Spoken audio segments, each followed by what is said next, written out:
Chapter 4. When Quillerin returned to number 6, he found Coco and Yum Yum locked in mortal combat with the bearskin rug, which they had chased into a corner. The poor beast, powerless against two determined Siamese, had skidded across the glossy tile floor and was cowering, with back humped and jaws gaping, under the massive carved desk. Quillerin was haranguing the cats and dragging the rug back to its rightful position in front of the captain's bed, when there was a knock on the door, and, despite a promise he had made to himself, his heart flipped when he saw Joy standing there. Her hair was hanging down to her waist, and she was wearing something filmy and apple green. Although her eyes looked puffed, her composure had returned. She smiled her funny little smile and peeked into the apartment hesitantly. "Do you have company? I thought I heard you talking to someone." "Just the cats," Quillerin said. "When you live alone, it's sometimes necessary to hear the sound of your own voice, and they're good listeners." "May I come in? I tried to call you, but your phone isn't connected." "Mrs. Marin said she'd call the phone company." "Better do it yourself," Joy said. "There's been a tragedy in her family, and she's still in a daze. Forgets to put potatoes in the potato pancakes, puts detergent in the soup. She may poison us all before she gets back to normal." She and her gauzy gown fluttered into the apartment, accompanied by a zephyr of perfume, suggesting cinnamon. "Look at those beautiful cats!" She gathered Coco in her arms, and he permitted it, much to Quillerin's surprise and pleasure. Coco was a man's cat and not used to being cuddled. Joy scratched the sensitive zone behind his ears and massaged the top of his head with her chin, while Coco purred, crossed his eyes, and turned his ears inside out. "Look at him, the old lecher," Quillerin said. "I think he likes your green dress." "So do I." "Cats can't distinguish colors," Joy said. "Did you know that?" "Raku's vet told me." She sighed and hugged Coco tightly, burying her face in the ruff around his neck. "Coco's fur smells like something good to eat." "That's the aroma of the old house we just moved out of. It always smelled like baked potatoes when the furnace was on. Cat's fur seems to pick up house odors." "I know. Raku's fur used to smell like wet clay." Joy squeezed her eyes shut and gulped. "He was such a wonderful little friend. It kills me not to know what's happened to him." "Did you advertise?" "In both papers. I didn't get a single call, except from one crackpot, some fellow trying to disguise his voice. Be sure to keep your cats indoors, won't you?" "Don't worry about that. I keep them under lock and key. They mean a lot to me." Joy looked out the window. The river flowed back between two lighted shorelines, and she shuddered. "I hate water. I was in a boat accident a few years ago, and I still have nightmares of drowning." "It used to be a beautiful river, they tell me. It's polluted now." "In our apartment, I'm always dropping the blinds to shut out the river, and Dan's always raising them." Quillerin took the hint and lowered the Roman shades. Still carrying Coco over her shoulder, Joy moved about the apartment, as if looking for clues to Quillerin's personal life. She touched his red plaid bathrobe draped over one of the carved Spanish dining chairs. She admired the Macintosh coat of arms propped on top of the bookcase. She glanced at titles on the shelves. "Have you read all these books? You're such a brain." At the desk, she examined the antique ebony book rack, the ragged dictionary, the typewriter, and the sheet of paper in the machine. "What does this mean? These initials, BW."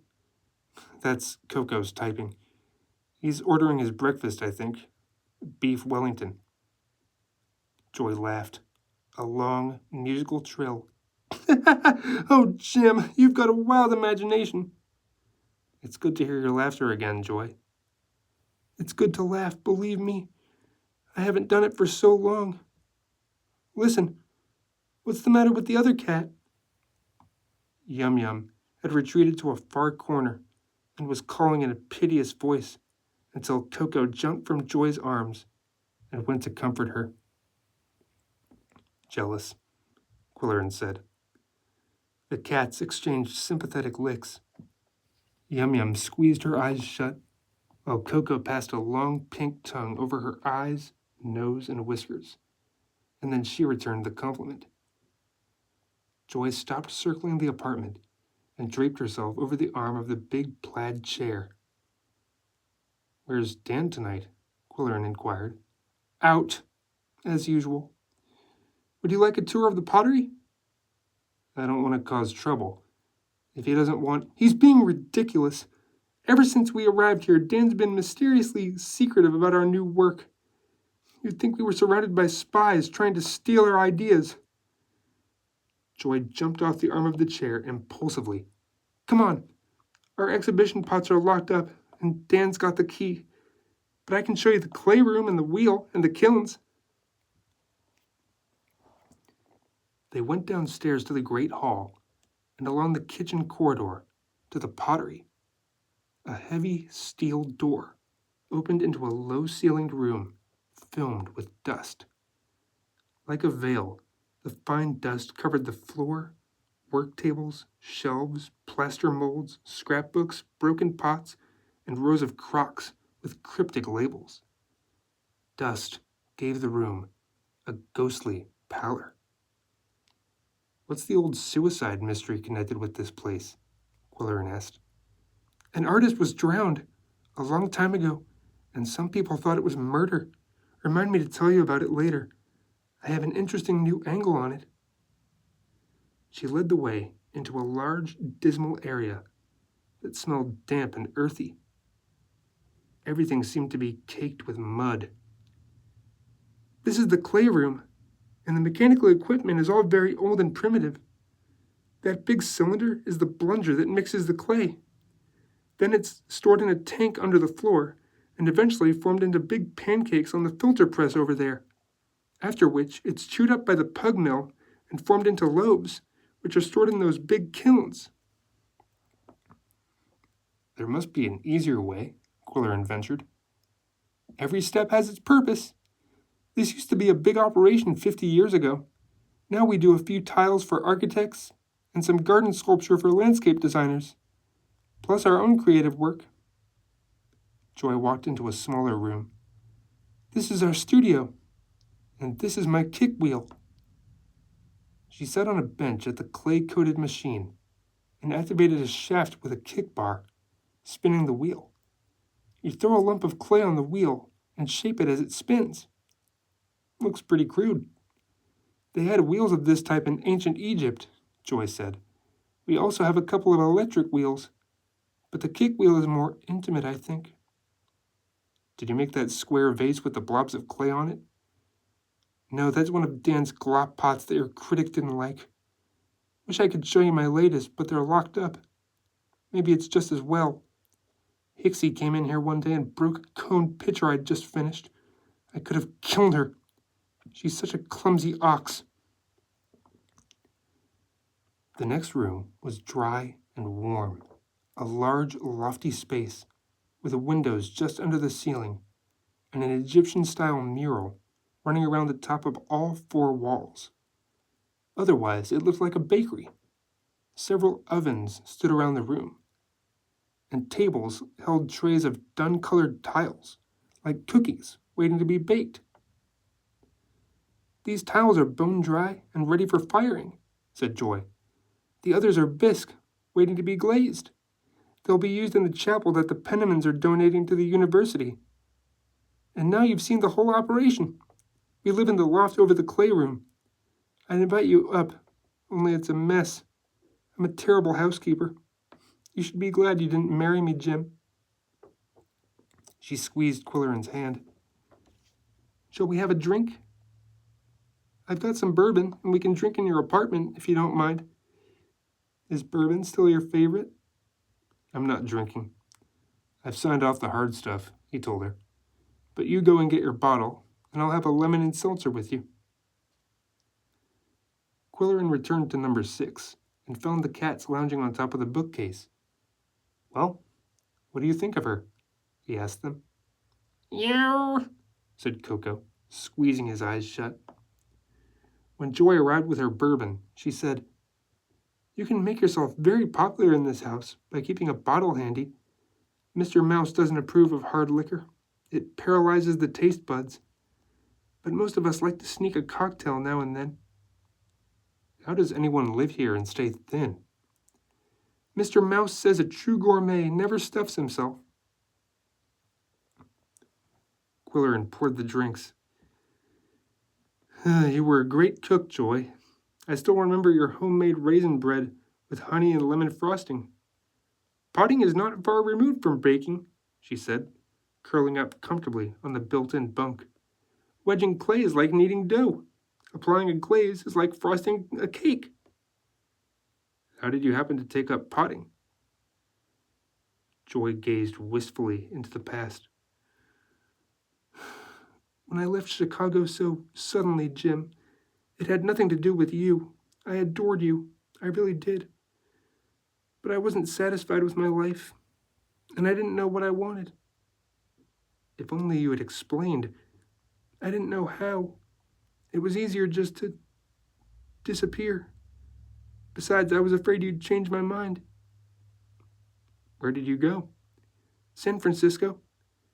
I worked in restaurants for a while, and then supervised the kitchen on a large ranch.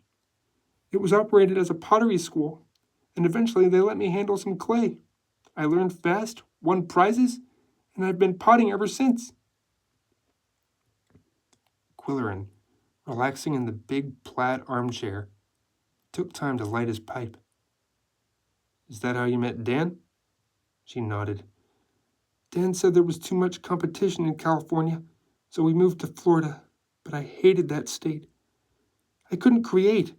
I felt 100 years old in Florida, so we went back to the coast until we got the offer to come here. No kids? Joy took a long, slow sip of her drink. Dan didn't. That is, he wanted to be free to be poor. And I had my work, which was time-consuming and fulfilling. Did you ever marry Jim? I gave it a try. I've been divorced for several years. Tell me about her. She was an advertising woman, very successful. But what did she look like? You. Quillerin allowed himself to look at Joy fondly. Why are we talking in the past tense? She's still alive, though not well and not happy. Are you happy, Jim? I have good days and bad days. You look marvelous. You're the type that improves with age. And that mustache makes you look so romantic. Jim, I've never forgotten you. Not for a single day. She slid off the bunk and sat on the arm of his chair, leaning toward him and letting her hair fall around them in a thick brown curtain. You were my first, she whispered, close to his lips. And you were my first, he replied softly. Yow, said an imperious voice from the top of the bookcase. A book crashed to the floor. Cats flew in all directions, and the spell was broken. Joy sat up and sighed deeply. Forgive me for that silly outburst at dinner tonight. I'm not like that. Really, I'm not. I'm beginning to hate myself. Everyone flies off the handle once in a while. Jim, she said abruptly, I'm going to get a divorce. Joy, you shouldn't. I mean, you must think it through carefully. You know how impulsive you are. I've been thinking about it for a long time. What's the trouble between you and Dan? Or don't you want to talk about it? She glanced around the room, as if searching for the words. I don't know. It's just because, well, I'm me and he's himself. I won't bore you with details. It may be selfish of me, but I know I could do better on my own. He's dragging me down, Jim. Is he jealous of your work? Quillerin was thinking of the 600-piece table service. I'm sure of it. Although I try to keep a low profile, Dan has never been really successful. I've had better reviews and bigger sales, and without even trying very hard. Joy hesitated. No one knows it, but I have fantastic ideas for glazes that I've been holding back. They'd be a sensation, I guarantee. Why have you held them back? She shrugged. Trying to be the good wife, trying not to surpass my husband. I know that's old-fashioned. The only way I can shake loose and be honest with myself as an artist is to get out of this marriage. I tell you, Jim, I'm wasting my life. You know how old I am. I'm beginning to want comforts. I'm tired of making my own clothes out of remnants and driving an ancient Renault without a heater. Well, it does have a heater, but there's this big hole in the floor. You'd better get some legal advice, Quillerin suggested. Why don't you discuss it with Mouse? I did. He doesn't handle divorces, only very dignified corporate stuff. But he referred me to another attorney, and now I'm stymied. Why? She smiled her pathetic smile. No money. The eternal problem, Quillerin agreed. I had a little money of my own before we were married, but Dan has it tied up somewhere. You know, I was always bored with financial matters, so I didn't question him about it. Wasn't that dumb? I was too busy making pots. It's an obsession. I can't keep my hands out of clay. She pondered a while, and then added in a low voice, but I know where I could raise some cash. With a little polite blackmail. Joy! Quillerin exploded. I hope you're kidding. I'd be discreet, she said coolly. I've found some documents in the attic of the pottery that would embarrass a few people. Don't look so horrified, Jim. There's nothing sinister about it. Simply a business transaction. Don't you dare. You could get into serious trouble. Quillerin stroked his mustache reflectively. What, how much money would you need? Probably, I don't know, maybe 1,000 to begin with. Oh, Jim, I've got to get out of this suffocating situation. Sometimes I just want to jump into that horrid river. Joy was still sitting on the arm of his chair, but she was straight-backed and tense now. The lamplight, hitting her face in a certain way, revealed wrinkles around her eyes and mouth. The sight of his childhood sweetheart with signs of age in her face filled Quillerin with sadness and affection. And after a moment's silence, he said, I could lend you something. Joy showed genuine surprise. Would you really, Jim? I don't know what to say. It would save my life. I'd sign a note, of course. I don't have much savings, he said. I've had some rough sledding in recent years, but I won a cash prize at the Fluxion in January, and I could let you have about 750. Oh, Jim, how can I thank you? She swooped down to kiss him, then jumped up, grabbed Coco from his blue cushion, and whirled around the room with the surprised cat. Quillerin went to the desk to write a check, automatically reaching for his glasses, then changing his mind, out of sheer vanity. Joy leaned over his shoulder to watch, and gave his temple another kiss, while Coco struggled to get out of her enthusiastic embrace. Why don't you pour yourself another drink? For good luck, Quillerin suggested, fumbling with the checkbook and concealing the figure that represented his meager balance. He was lending this money against his better judgment, and yet he knew he could not have done otherwise.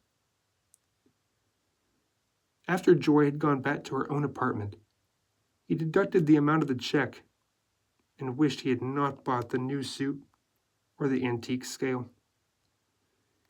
He looked at the note she had signed, written in the absurd hand he remembered so well. All U's and W's. I owe Ju-ku $750, it read, and it was signed Ju-gu. She had never been willing to take time to cross T's and loop H's. Funny, lovable, exhilarating, capricious joy, Quillerin thought. What would the future hold for both of them? The cats had behaved themselves, more or less. That was not always the case when Quillerin had a woman visiting his living quarters. Coco was a self-appointed chaperone with his own ideas of social decorum. Good cat, said Quillerin, and in his mood of reckless indulgence, he gave them their second dinner. He opened a can of lobster, the last of their Christmas present from the affluent Mary Duckworth. Coco went wild, racing around the apartment and singing in a falsetto interspersed with chesty growls. Do you think I did the right thing tonight? Quillerin asked him. It leaves me right back where I was before, broke. And the man was so preoccupied with his own wonderment that he failed to notice Coco's sudden silence. After their feast, the cats went to sleep in the big chair, and Quillerin spent his first night in the new bed. Lying on his side and staring out of the studio window, he had a full view of the navy blue sky and a string of lights marking the opposite bank of the river. For several hours, sleep evaded him. This time, it was not his past that kept him awake, but his future. He heard and identified all the sounds of a new habitat. The hum of traffic on River Road, a lonely boat whistle, a radio or stereo somewhere in the building, and eventually the crunch of tires on the crushed stone of the driveway. He guessed it would be Mouse returning from his gourmet meeting, or Max Sorel coming home from his restaurant, or Dan Graham in the old Renault, returning from some rendezvous. The garage door creaked, and soon there were footsteps tapping on the tiles of the great hall. Somewhere, a door closed. After that, there was the distant rumble of an approaching storm, and occasionally, the sky flashed lavender. Quillerin had no idea at what hour he fell asleep, or how long he had slept, when he was startled awake by a scream. Whether it was the real thing or a fragment of his dream, it was impossible to say. He had been dreaming intensely, a silly dream about mountain climbing. He was standing triumphantly on the summit of a snow-white mountain of mashed potatoes, gazing across a sea of brown gravy. Someone shouted a warning, and there was a scream, and he waked. He raised his head and listened sharply. Silence. The scream, Quillerin decided, had been part of the sound effects of his dream. He switched on the bed lamp to check the time, and that was when he noticed the cats. They had raised their heads and were listening too. Their ears were pointed forward. Both heads rotated slowly as they scanned the soundscape in every direction. The cats had heard something. It had not been a dream. Still, the man told himself, it could have been squealing tires on River Road, or the garage door creaking again. Noises magnified themselves on the threshold of waking. At that moment, he heard the sound of creaking hinges quite plainly, followed by the rumble of a car engine, and he jumped out of bed in time to see a light-colored convertible pulling away from the building. He glanced at his watch. It was 3:25. The cats laid their ears back and their chins on their paws and settled down to sleep. And Quillerin closed the ventilating panes in the big studio window as the first drops of rain splashed on the glass like enormous tears.